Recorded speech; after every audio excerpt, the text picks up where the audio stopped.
இந்த ரியாக்ஷனுக்கு பெயர் கோல்பே Schmidt reaction.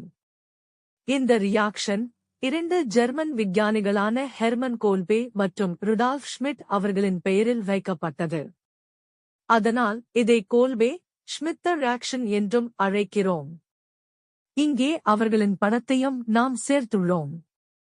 கோல்பே அவர்கள் சாலிசிலிக் ஆசிட்டை சிந்தசைஸ் செய்தார். அவர் பீனாலை கார்பன் டை ஆக்சைடுடன் ரியாக்ஷன் செய்தார்.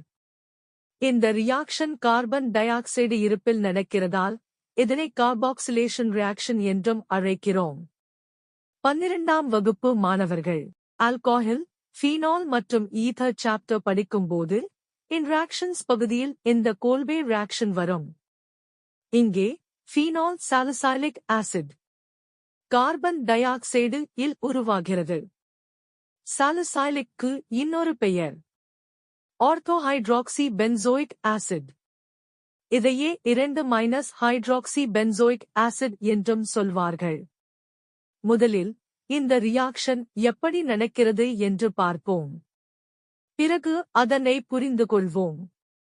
இங்கே நாம் ஃபீனால் எடுக்கிறோம். அதற்கு சோடியம் ஹைட்ராக்சைடு மற்றும் கார்பன் டை ஆக்சைடு இல் ரியாக்ஷன் நடக்கிறது. டெம்பரேச்சர் சுமார் 400 kelvin. Pressure 4-6 atmospheric pressure. Phenol sodium உடன் ரியாக்ஷன் செய்தால் முதலில் சோடியம் ஃபெனாக்சைடு உருவாகும்.